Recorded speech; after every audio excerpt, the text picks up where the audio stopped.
Nope, it can't do nothing. Not mine, but I think my iPad is in a video.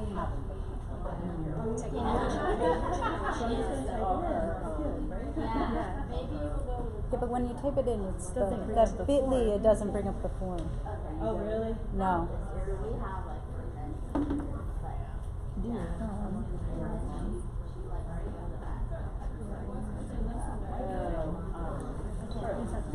You have to be close. Try getting closer, because the...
Yeah, is anybody else having trouble with the link? Yeah. Really? That bit.ly doesn't go there. So the bit.ly should take you there. We had somebody test it. Yeah, it's still there, but I did it twice. I gotta do it twice. I don't know why. I think I just Oh, I had to do it. It's case sensitive. Yes, it is case sensitive. Yeah, we had a tester in here. Jen tested it out for us. Oh, fantastic. I have 17 responses here.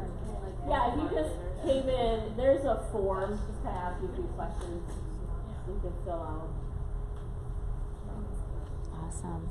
I think that we should probably start. Anyone is welcome to come in afterwards. Hi guys, welcome. We're so happy that you're here with us at our session. My name is Kristen Pavlovich and I've been teaching for 9 years. I was a media specialist, and then in the summer I was moved to 8th grade ELA. I'm starting a new venture this year and enjoying it, but Melissa and I work together in that capacity. Yeah, so I'm Melissa Savakis. I am elementary library media specialist, K through 5. So this is actually my 4th year in library. So, like Kristen said, she was moved, so she was also a librarian at one time with me. And previous to that, we worked in computers together. So we've known each other for a long time. We want to give you guys some tips. You know, we're just teachers who love to teach and love to try new technology. Everything that we have learned, we've just kind of spent some time thinking it was cool, checking it out, getting on YouTube, taking it home, utilizing our children to try it out, you know, and just kind of seeing how our own children responded to it, and then just kind of trying it out in our classroom and see. We do a lot of trial and error, and I think that as teachers, she and I are very honest with our students and kind of say that, you know, we're trying new things because we want to do the most innovative things for you, and that is not always pretty, that's not always beautiful, but it's real. So that's kind of like our teaching tactic. Does everybody have this? Anybody else having trouble getting it up? If not, we'll go back to it later if you. So we're going to start off by talking about what redefinition means. So some of you may have seen this SAMR chart before. I don't know if you've used it, but we are striving for the redefinition, which is kind of that transformation into, hey, I can do something now that I previously was not able to do without technology, okay? At the lower end, we have substitution, and sometimes it's okay just to stay in that substitution. Like if you're having your kids type a paper as opposed to write it, that would be a form of substitution. Like I said, we're talking about redefinition, where we can now do things with technology that makes our project something a little bit better. We're able to do new tasks that we weren't able to do prior to all these awesome tech tools that we now have. Our district is one-to-one Chromebooks, just to give you that little insight. I mean, so that also helps. Google district. Yeah, and we're also a Google district, so that's very helpful in achieving these tasks. So we wanted to put our favorite tools that, like our go-to tools that we've been utilizing, especially with regard to reading and literature in our classrooms. So I put the links for those, and you can go there, you can research those, you can see what other teachers have been doing, anything that, and then we're going to kind of go over and give you at least one idea that where we have utilized this specific tool in our classrooms, having something to do with reading or literature. And I know our description, I think the audience was K through 4, but as we're moving through this, some of these are a little better at the higher end of elementary. I've used them with 4th, 5th grade. You might be able to, are any kindergarten teachers in here? A couple? Okay. So you might be able to somehow adapt them or take an idea or two and try to bring it to your classroom. I know my kindergartners, I'm K through 5 elementary, so the kindergartners do bring their Chromebooks sometimes to the library, and they struggle a bit. So I don't know if using Scratch with them would be the best tool, but hey, maybe your kindergartners are more advanced than ours, so hopefully. Okay. All right, so the first one we have, who has used Book Creator? Because I feel like it's a pretty popular one. If you're unfamiliar with Book Creator, I will actually pull it up here. So one of the things I did with my kids this year, I did this with 5th grade. What I had done with them is I set them up in pairs with somebody that they didn't necessarily know very well. And in Google Docs, I made up some questions, and they interviewed each other. You know, they were writing a biography about their partner. So they said, you know, okay, when was your date of birth? Where were you born? What's your full name? What are some childhood memories that you have? So what they did then is they went into Book Creator and they wrote a biography about that person. So the real cool thing about this is, and I'll kind of go into it here and show you, you can actually do real-time like collaboration. So I told my kids, I said, the pros of this are you get to see everybody's book, but the cons of this are you get to see everybody's book. So if you don't want everybody seeing your book, they're going to see your book. So this was like an example. These two girls did the story of Molly Greenwald by Riley Dreves. And so you can pick like a comic, like narration to go through, which the kids love graphic novels, so a lot of them did pick this whole thing. So they kind of came through. I had some kids actually draw all of their own pictures, and they put in there like pictures by, and so, and you can put video, oh here we go, this one was good. This is one that he wrote, so he put The Life of Connor Baldwin by Parker S. Lambie, pictures by Parker S. Lambie. So, and then he came in here and he drew some pictures. And I like how he even put at the end, he put Connor Baldwin will return in Connor Baldwin, a book also by Parker Lambie. So, it's just a fun way to get kids to maybe do a book trailer, or I think Kristen, you had said you use it to write an alternative ending to the story. So the kids loved this. I actually did my observation on this, and it went extremely well. Kids loved it. If you teach genres, giving a topic and then assigning a different genre with a very similar topic, this is another really good one to use for kids. You know, okay, so now you're assigned the science fiction version of this. You're assigned a historical fiction version of this. You can put emojis in and pictures from the internet, videos, all kinds of things. Kids love it. I will caution you, it's free, but you will only get 40 books. So the way around that is, I actually use 2 Google accounts. I have a Google account for our library, so I use that, so I got 80 books. That was my way around it. So. Is it 40 per year or just 40? You could go in and delete them. So you get 40 books 40 at a time, yes. So if you would go in and like say, oh, this kid, what are they doing? Or we're deleting that one. Okay, so 40 at a time. Do you But have a it's- question? Do you have your kids do that on a Chromebook? Yes, Chromebook. Yeah, okay. But I don't know, you could probably do it on an iPad, I would assume, because it's a website. This one is, yeah, I think this one's both. Yeah, because it's a website. Thank you. It definitely helps with the younger, well, in our experience, it definitely helps having iPads with the younger kids, and they weren't able to do some of these things, you know, with an Yeah. iPad that our older kids can do with their Chromebooks. Okay, Bunsy. Has anybody used Bunsy before? I feel like not a lot. Susie, okay. I feel like not a lot of people know about Bunsy, and it's really fun because it's almost like Google Slides, but there's so much more you can do with it. So one of the most recent projects I did with the kids, they love the I Survived books, and I did this with 3rd grade, and we read I Survived Hurricane Katrina. And I actually had them go and do some research on the actual hurricane, and they had to create Bunsy slides on Hurricane Katrina. So what you can do in Bunsy, which makes it really cool, is, you know, Google Slides is, yeah, you can type in it or whatever, but on Bunsy, I have it open here, you can come in and there's all kinds of fun different backgrounds. Usually they put the trending ones first, and then all these items, okay? So again, this is free.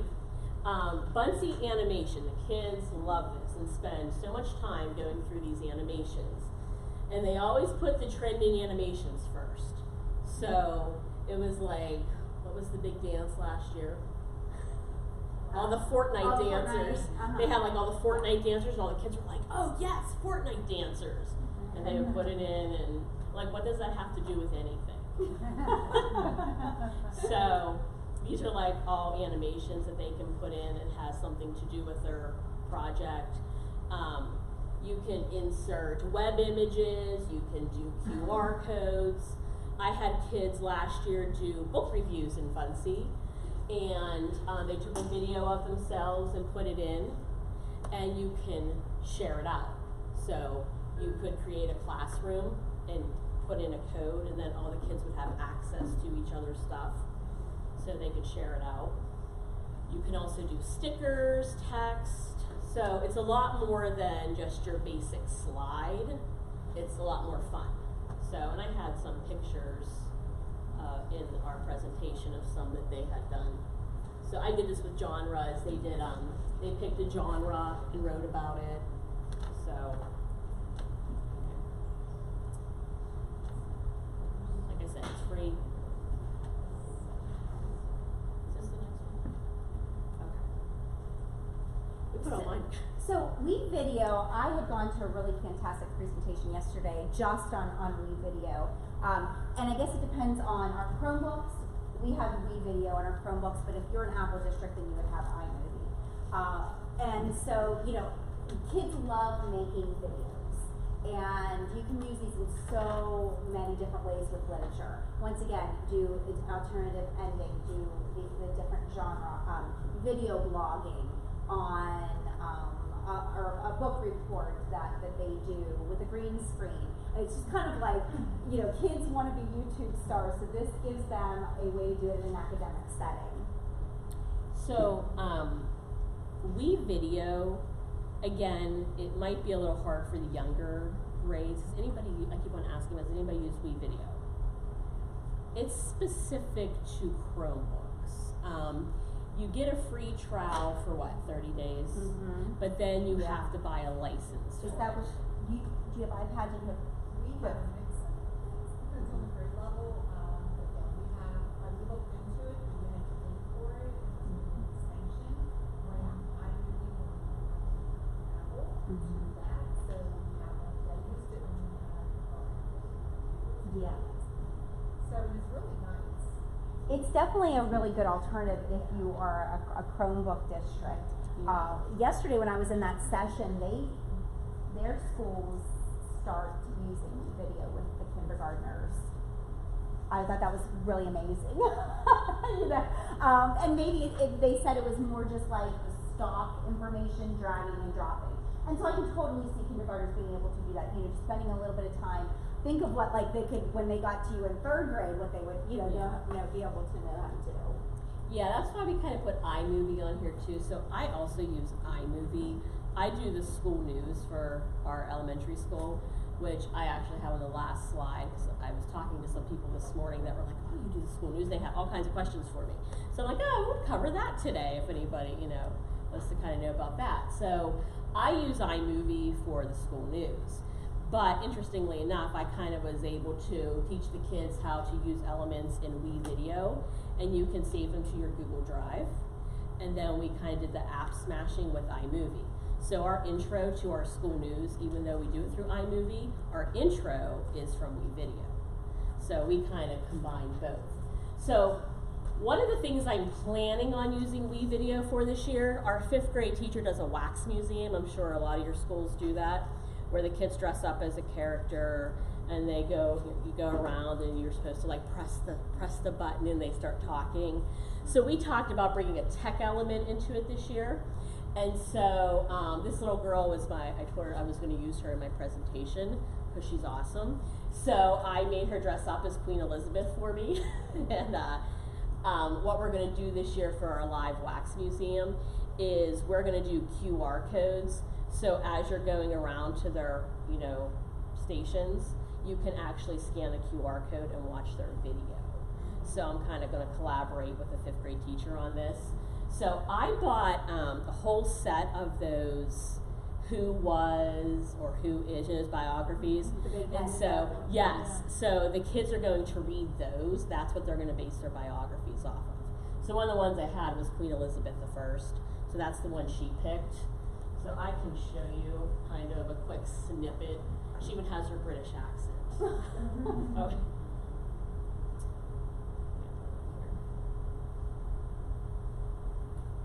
She'll be so proud of her. She definitely will be. Who was Queen Elizabeth? See, there's Elizabeth the I book. was Queen of England and Ireland from 17th of November 1558 to 24th of March 1603. She is known as one of the greatest monarchs of England. Let's meet her. Hi, I was born on September 7th. I was the daughter of Henry VIII and his second wife, Anne of Boleyn. And I had them do this. That's why it's all blurry. I had them do the backgrounds. With his first wife, Catherine of Aragon. I had a pretty tough upbringing. When I was just 2 years old, my father had my mother beheaded. Yikes. For the line of succession, which was my right to inherit the throne. I also had my title downgraded from princess to lady. It wasn't until Henry married. So yeah, so those are just like some of the things you can do with it. But again, you could endless thing. I had one a couple years ago. I had kids do this. They did a state project, and they did it in front of a green screen. Used WeVideo and put pictures of like their state birds and their state flags and stuff behind them as they were talking about their states. So countless things you could do with that. Did you say that's free or is that cost? WeVideo. It has like the 2 versions. Like they have a general version, and then if you want to have access to more information, then it's paid. And I think that they go by license. Anyone do? No, correct me if I'm wrong here. When our school, so we bought a certain amount of licenses for. Yeah. Okay. So Powtoon, I would say that probably Powtoon is similar to Bunsey, and it's just one of these things that kids may love, a certain type of app or something that they do. Powtoon is another one that has really incredible multimedia graphics but they have like the 2 versions. So you can use all of it for a certain amount of time, and then after so many days, they you have to pay for it, or they'll remove all the premium. So you could tell the kids that they can, they just have to use the free version, or maybe your district would invest in something like this. So I implement a Genius Hour. Does anyone know what a Genius Hour is? Okay, so I give the kids time to spend on something that they're passionate about, and I allow them to choose how they want to present it.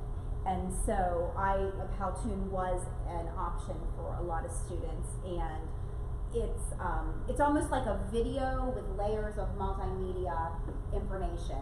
When I explain it to the kids, I kind of say it's like Google Slides on steroids. This is, how you, and you can actually, you can insert original content, just like, say Powtoon and Bunsey, very similar to those, but very fun. And my middle school kids, this kind of gave them a little bit of a challenge, even the kids who are taking digital media and are pretty proficient in this kind of thing.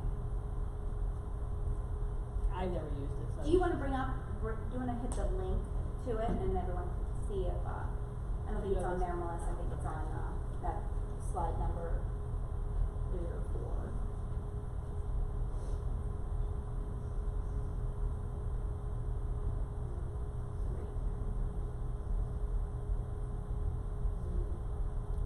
I guess I can go to login. Yeah, so if anyone if you have their Google account, you can go to the login here and then use your Google account there. See, that's my way around the book creator there. Multiple Google accounts.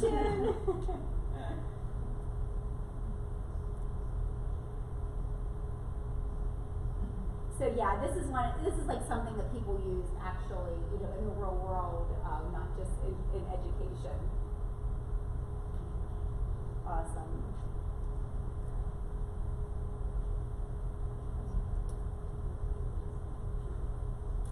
So good old-fashioned Google Sites is still one of my go-to project presentations for my kids. They still enjoy creating sites, for a number of things. So one of the things that this year I incorporated in 8th grade, we read The Adoration of Jenna Fox. So, and even though I'm teaching 8th grade now, it really could be any book at all that you read with your students.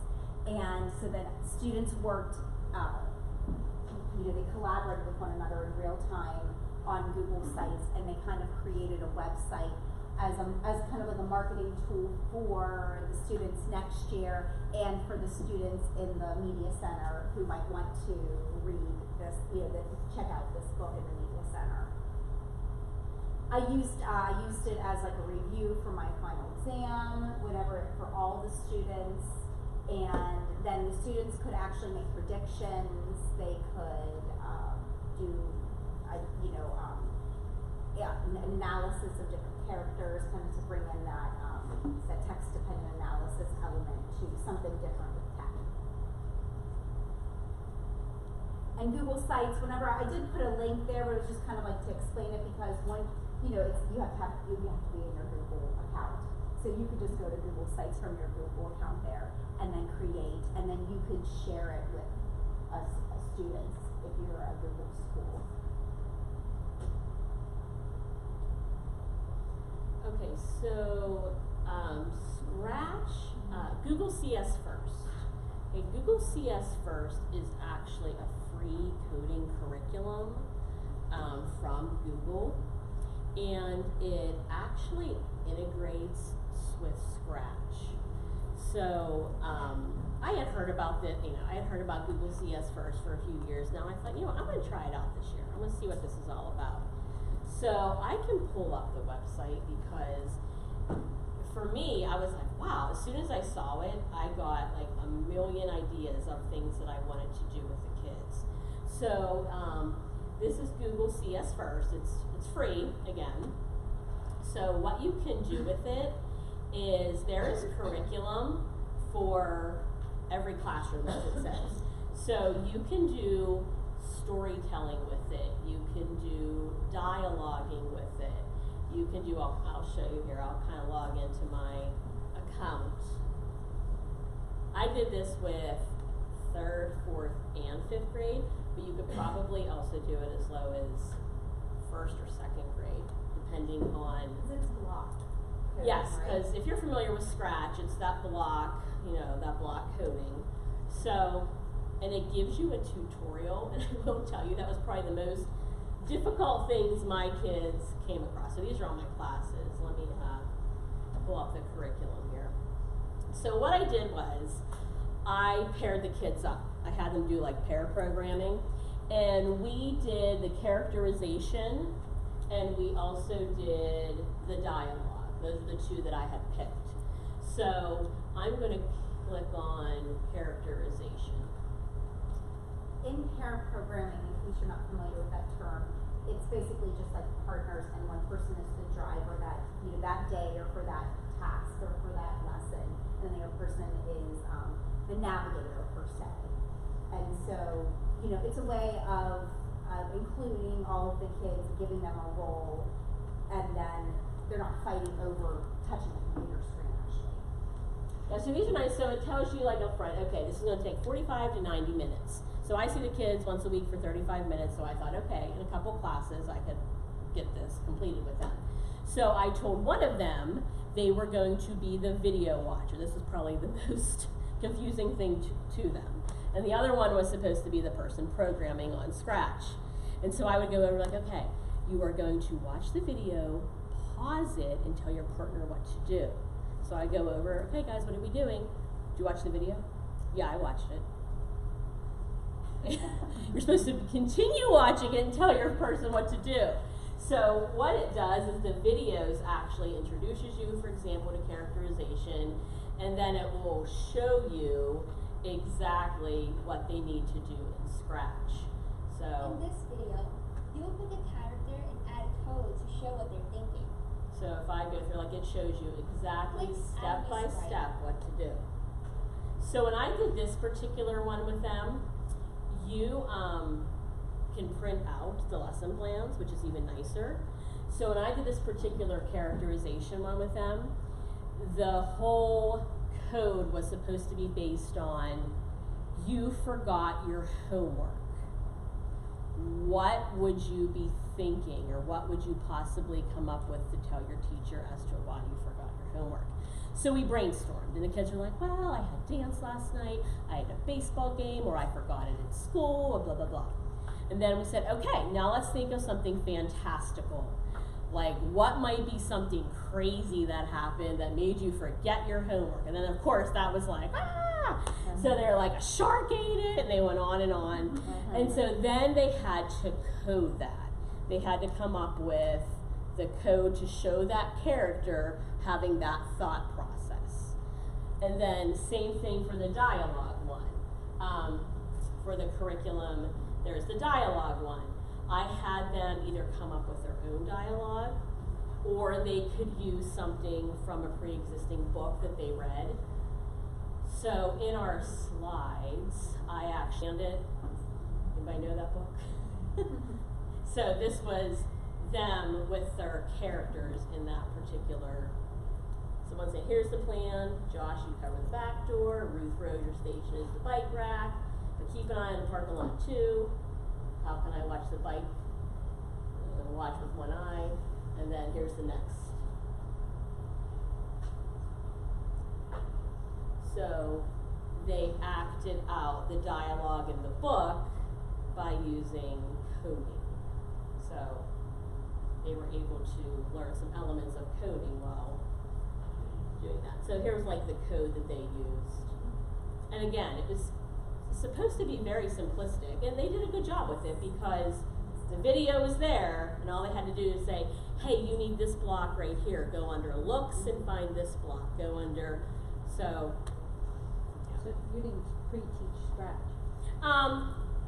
You can actually, I'll answer that question in a second. You can actually go through this and open up Scratch through Google CS first. But my kids already had a Scratch account because I did teach them Scratch previously. So I actually made them log into their pre-existing Scratch account, and then they coded. Okay, so they Okay, had some. so they did experience. have some knowledge of Scratch already, yes. How much longer do you think it would take if they didn't have experience with Scratch? Honestly, the videos tell you exactly what to do. Like, do you notice how the characters move to a different backdrop? So in this, let me find it, did I close it? No, I must have closed it. It will show you, like, there's a video on how to add another backdrop, how to add another character. Like, there's videos for everything. So really, they're just kind of like copying what's on the screen in front of them. But they're still learning how to, use the Scratch blocks. There is still some thought to it about, like, having that conversation. You have to have this person wait for so many seconds before this person says something. So they do have to do some, like, even math. So. But they loved this. This was like, they loved it. Kids love Scratch. Does everyone have that same feeling? Kids go home and work on Scratch. So, like, even if you don't have one devices in your district, even just introducing kids to Scratch. Some kids have never heard of it, some kids would. A lot of kids will go home and get on there and start playing around with it because, and once they do, they love it. Yeah, for some reason, just the other day, it was blocked in our school district. And the kids came to me telling me it was blocked. I had no idea it was blocked because I hadn't used it. And I was like, I love that they know it's blocked. That meant that they were trying to get on it and use it, and it excited me. They were actually doing it on their free time instead of playing games. I see sites, Google sites being talked about, but I'm not seeing it. Can you go to slide 3, our favorite tools? Oh, okay. So then I need to use it like part of Google Suite. Yeah, like I'm looking at this one here. Just Google it. Where do you?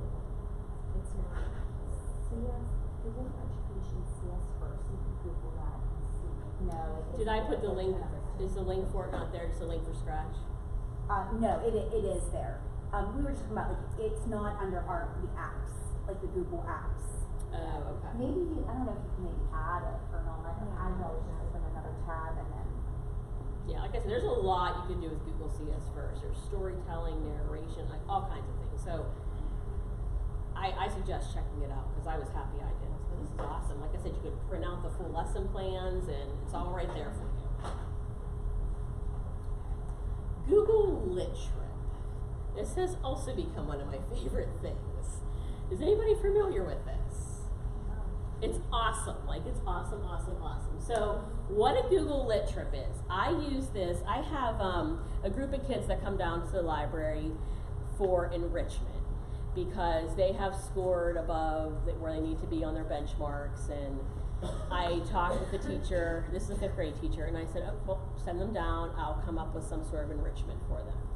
So I got a class set of Bud, Not Buddy, and I made them all read it. Some loved it, some hated it, whatever. And what they had to do then is they had to go into Google Earth and they had to pin all the places that Buddy went to in the story. And in each spot that they pinned, they had to do a summary of what he did there. You could also do pictures, like pictures of, I don't know, obviously they can't get pictures of the story, but like they could, in their minds come up with, if he had a dog there, they could find a dog on the internet, whatever, okay? So what I did was, there is a tutorial for it on here, but then there's also a list of already made Google Lit Trips. So these are the ones that you can break it down to like grades K through 5, for example. And these are all the Google Lit Trips that are already done, that the teachers have already submitted. So Bud Not Buddy, for example, was one that was on there. So when I chose that, the Google Lit Trip was done, it was kind of just like a key for me. So I told the kids, okay, here are the places that you need to pin in Google Earth, and I'll show you here in a second. So any of this list, these are ones that are kind of already done. And I'm gonna pull it up. So what you do then is there's a file. you have to request the file. So you go in, you request it, it's emailed to you, and I was checking out Mardi Gras here.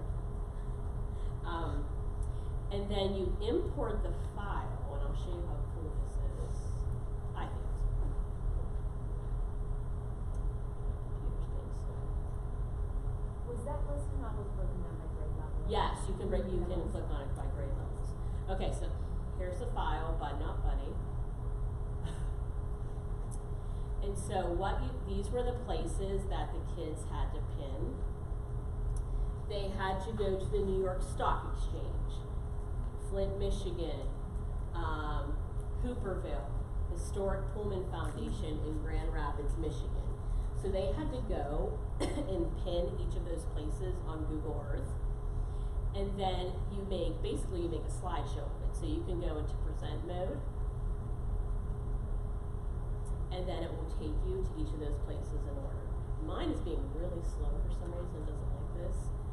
And then it will tell you exactly what happened in that particular spot in the story. It's being slow. So, let me do this. So for example, if I was going to, since today's Fat Tuesday, if we're going to New Orleans, zooming in here, you can add this to a project. So when you go there, you add it to your project, and then there's a way you can go in and write a summary of what happened there. Add pictures of that possible place. I know I'm making it sound like harder than it really is, but if you go onto the slide, there is a tutorial. It shows you exactly how to do it, and it's very easy. Like I said, my kids got it like that. Like you just go to that place, you pin it, and then you can go in and add text to it, pictures. You can even draw lines. I didn't go that far, but you could draw lines to each place. So it's pretty cool. So any book that you could think of that the character visits a lot of places. Different locations. So it kind of brings in that whole geography element too, which the kids don't know where anything is.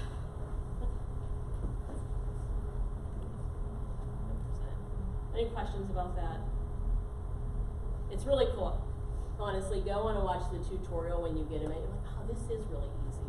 It's super easy, and they had a good time with it because they love Google Earth too, right? They're always like zooming in, trying to find their house on, you know. So. How many of you guys have done a breakout EDU? So, there's kind of two ways of thinking about this. You can do the actual copyrighted breakout EDU with all of the locks and everything. How many of you have actually done that? And what's the hardest part about that? Yeah, setting up the locks. I mean, it can take hours to set up the locks. So an alternative to that is that you don't actually have anything that you unlock, or you just use the key locks. But that kids have this, it's the same concept. Kids have tasks that they have to complete, and then they turn into unlock some type of secret, and then you can give them a clue, and then they have to put all the clues together, or you can give them a prize, or or they have to find it somewhere, so like a scavenger hunt or something. But one of the cool things I think about breakout EDUs is, normally you're doing a themed type of activity, which I think is fun. Now, you can get on breakout. I was able to do that through our IU.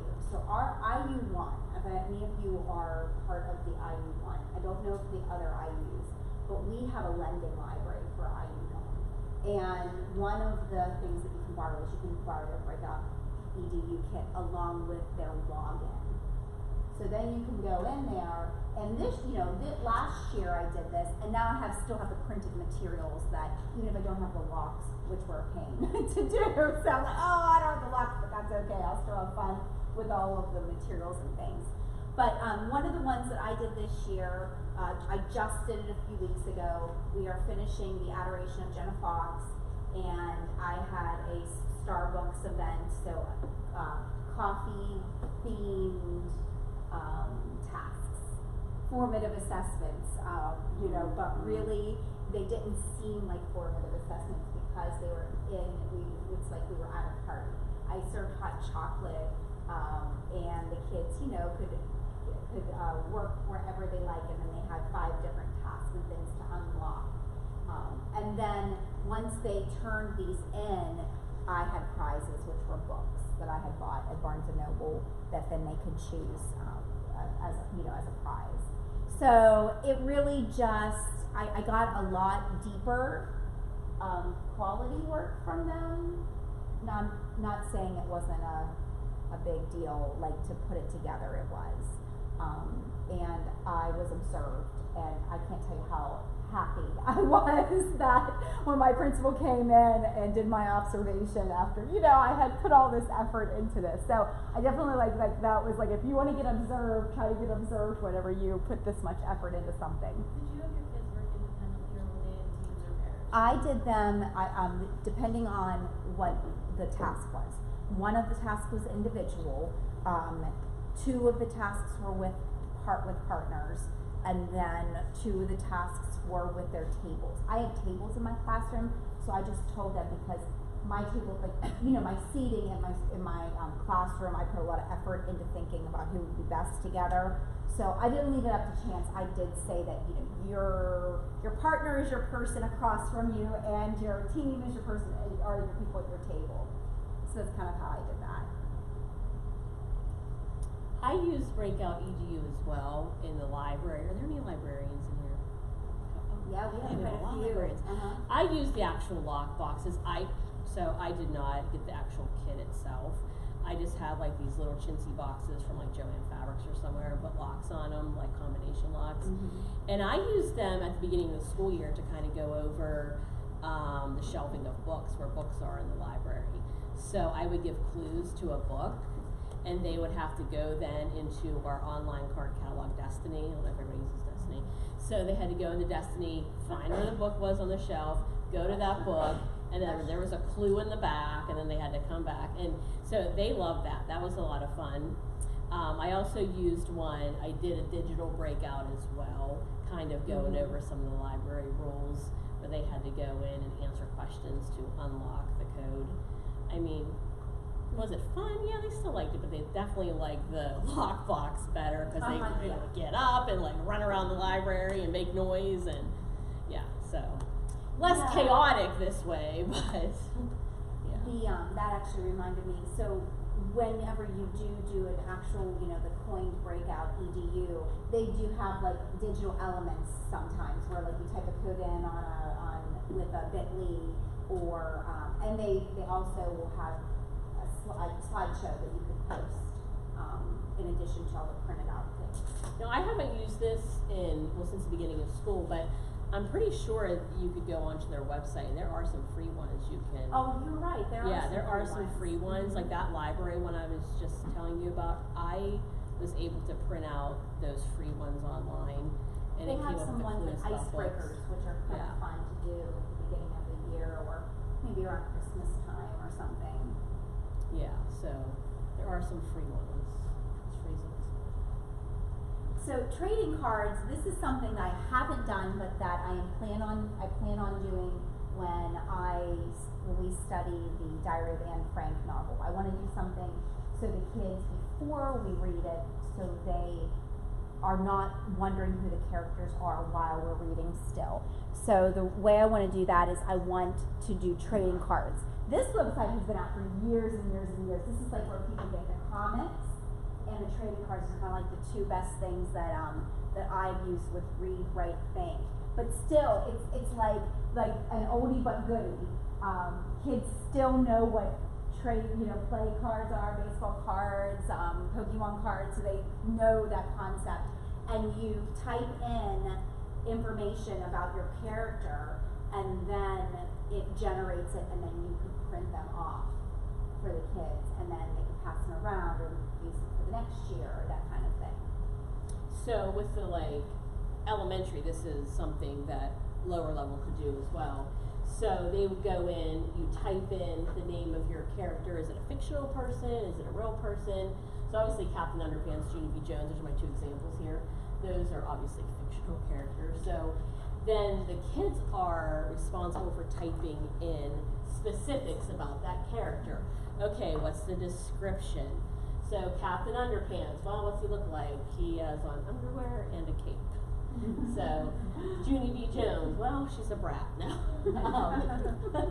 And then like it asks you about their personality. It asks you about memorable interactions maybe in the book. Personal connection that you have with that character in the book. It also asks you like development of that character in the book. So if you do it, you know, like I said, I know my kids love Captain Underpants, they love Junie B. Jones, they love the younger kids love Magic Treehouse. Maybe they could do it on Jack and Annie. So what they're doing is they're doing the card on a specific character of a book that they like. So it's a good way to, you know, kind of assess, hey, do they read that book? Do they know what this character's about? So it's a free website too. Again, it's through Read, Write, Think. And this is also very something easy. like you're not a one-to-one district. You can go in here and you can print these off, and it Yeah. still is fun. You know, it still is fun to fill them out with colors and things like that, and cut them out. So you know, if you don't have like that tech, this is kind of like it can be both. It can be plugged and unplugged. Yeah, you can do it on places too. I've only ever used it for the fictional, but obviously you can do it for real. There's physical objects, events. You can do trading cards and everything. All right, I added this morning. Full disclosure. Yeah, because I was in a session earlier this morning and we got to talking about school news, and I thought, you know what, there's a lot of ELA, a lot of elements that for the school news. So I do the school news, Kristen does the school newspaper, and my kids write the script. Like they come down, I have one girl specifically who's like my proofreader. They write the script. We talked about, this is one of those things that we talked about, bless you, that I'll probably start doing next year. The kids want to do like book reviews on the news. So if a student reads a book and submits a book review, we'll go find that student in the school and interview them and put them on the school news giving the book review. And I told the kids, I'm like, that's a great idea. I could do something in library where, you know, if they read a book and they want to go do a book review through a Google form or whatever, you know, we would definitely interview them for the news. So I'll just show you like a snippet of our school news because the kids do it all and it's impressive. These two girls here, this was Queen Elizabeth from earlier. I am lucky to have them in the mornings. Her grandma is a secretary and her mom's a teacher. So they come into my library every morning and do the editing, which is very helpful. So I just run it all through like our website and we put it on YouTube. So, see, this was done with Wii Video. What they said volume was. I have a mute, that's why. Delmar Township, this is Aubrey String reporting this morning. And this is Haley Kirby reporting this And morning. Today is Monday. That's all done with Doing. If you're familiar with Doing, it's an app on the iPads. It's for green screens, so easy to use. So that's all green screen. February Even the desk 24, is green 2020. screen. Welcome to DT News. Celebrating a birthday over the weekend was Gianni and Hunter Hughes. Celebrating a birthday today is David Annis, Ashley Tuttle, and Callie Euler. Happy birthday. Let's head over to Riley Drews for today's lunch. Drews of today's lunch. Today we're having cheesy breadsticks, We even side of green pasta, screen steamed that. cream meats, flushing pears, and milk. It's our lovely cafeteria. Thanks, Riley. Today is National Tortilla Chip Day. Go and get your favorite chip, dip, and enjoy some tortilla chips. Power Up is today in some classes. Let's head over to Emma Petrovich for this week's weather. Every Monday we do our 5-day forecast. This is Emma Petrovich with your weather. We are looking at some rainy weather that is going to change to snow. Let's take a look at our 5-day forecast. Today, rain, high of 46 and low of 49. Tomorrow, rain, high 53 and low 39. Wednesday, rain, high 48 and low 28. Thursday, snow, high 30 and low 19. Friday, snow, high of 30 and low of 17. Thank you. Back to you, Aubrey and Haley. Let's take a minute to see all the winners of the first Falcon 200 Club. Oh yeah, here's our PBIS. I don't know if anybody else does PBIS, but this was like our rewards for Principal 200 Club.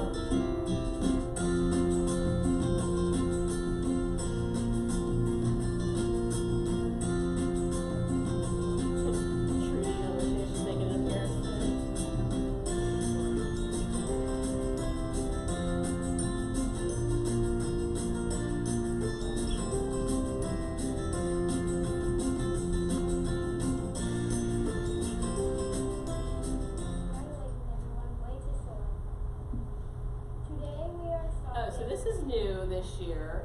We do with Screencast-O-Matic. The kids zoom into, we find a particular location. We do 180 days around the world.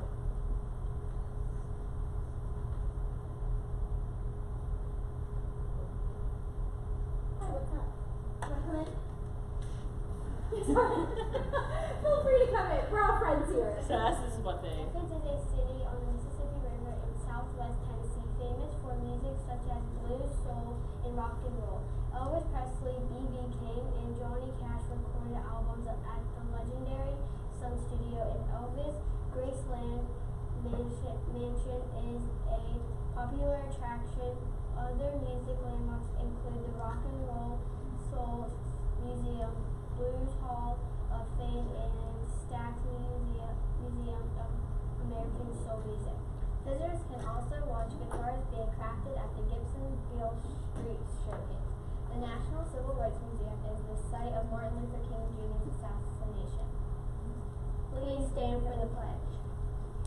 No, we do the pledge. So the reason I showed that was, like I said, the kids write the script, and then we brought that element in this year of like geography, because I told the kids, like, let's do this 180 days around the world. And they're responsible for coming up with a different place every day that we go and visit. It's always United States. They don't know like anything else. It was like when we first like, let's go to Pittsburgh. I'm like, it's 45 minutes away from us. But like, so I feel like doing this, they have maybe opened their eyes a little bit to like different places, because, and even like every day I sit with them, I have news in the morning. We have it for 45 minutes every morning, which I'm also lucky to have that time. I'm like, okay, can we find somewhere other than the United States? They don't know anything. So I always say, okay, how about Africa today? Anywhere in Africa you want to go? Or so, but the problem with going to like Spain and places like that, then we get to the words that they can't pronounce, and I'm like, I don't know either. So like, let's just stick with United States today. so yeah, so it's all student driven. Yes. I have a question. I have a TV studio. I've done it a couple different ways. For years ago, we would record, and then now I do live streaming, so it's live. Let's take that So we have a hard time. And I haven't figured out how to do green screen live. We can't use YouTube. We can't use it.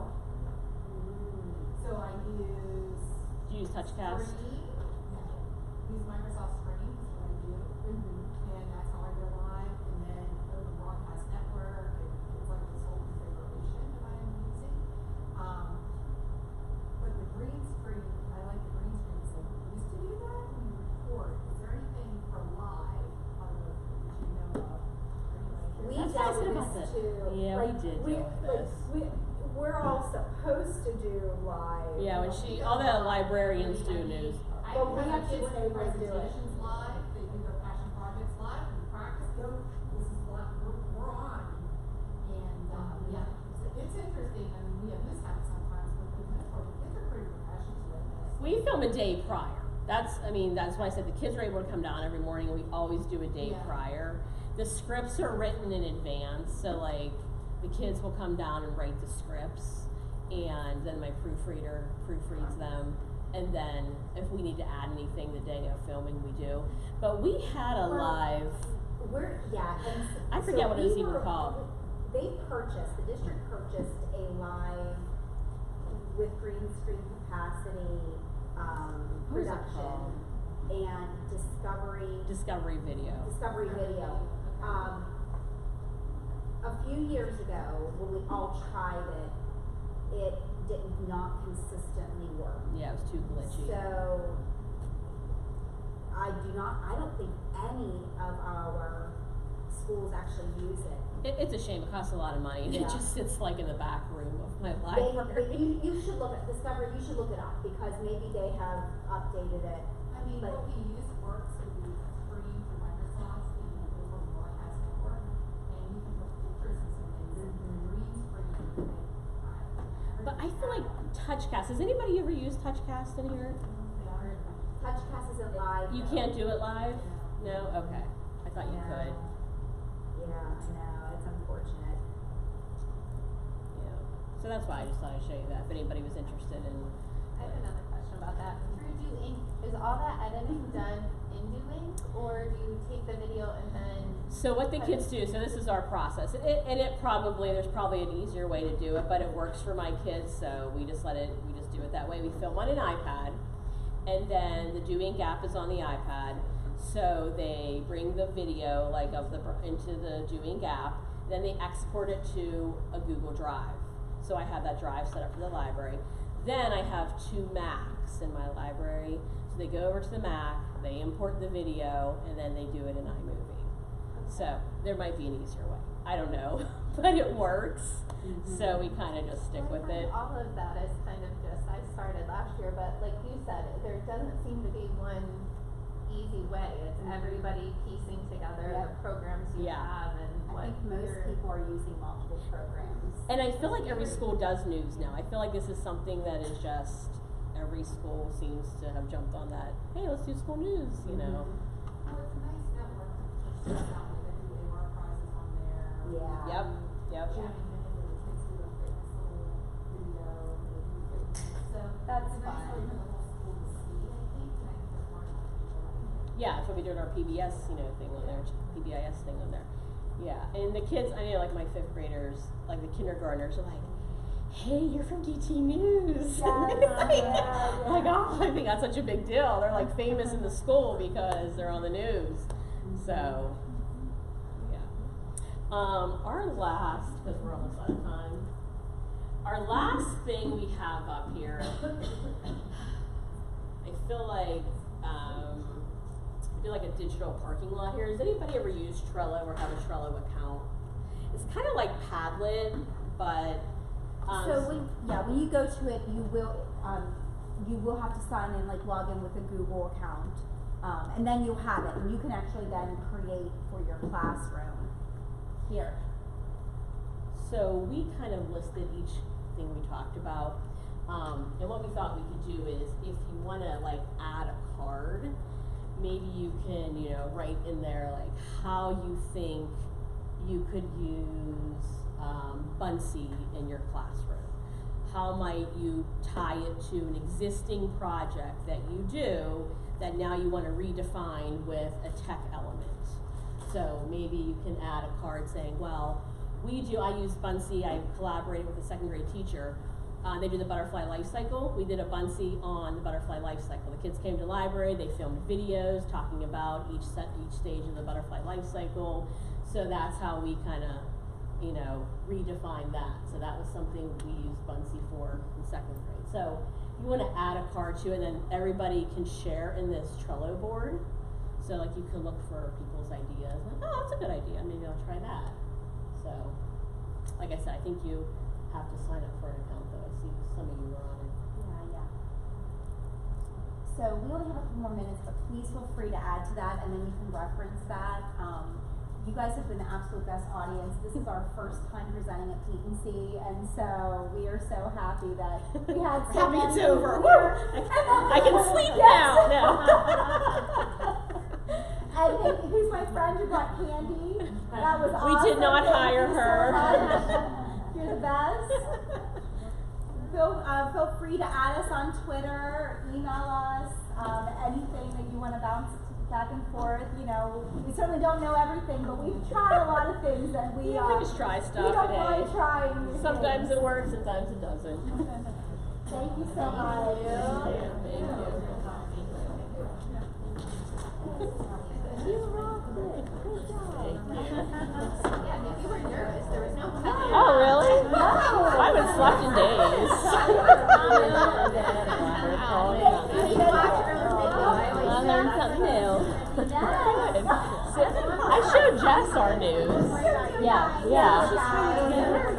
I don't know. What does she use? Yeah, let's Joe try. bought that touch.